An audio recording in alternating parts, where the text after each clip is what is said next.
Hi friends, welcome to my channel Lakshmi Narayana 188. నేను మీ లక్ష్మి. ఈరోజు ఉల్లిగడ్డల పప్పు ఎలా చేసుకున్నాడో చూద్దాం. ముందుగా ఒక గంజు పెట్టుకొని ఆయిల్ పోసుకొని జీలకర్ర ఆవాలు వేసుకోవాలి.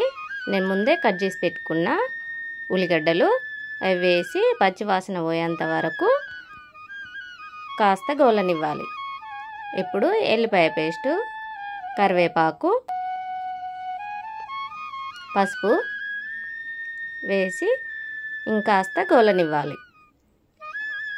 నేను పప్పు 2 సార్లు కడిగి పెట్టుకున్నా. ఇప్పుడు అది అందులో వేసి వేగనివ్వాలి. వేగిన తర్వాత కొన్ని వాటర్ పోయాలి, సరిపోయాన్ని. మూత పెట్టి ఒక 5-10 నిమిషాలు ఉడకనివ్వాలి. ఇలా గుల్లలు గుల్లలు వచ్చేలా ఉడకనివ్వాలి. ఇప్పుడు తగినంత కారం, తగినంత ఉప్పు వేసి కలుపుకోవాలి.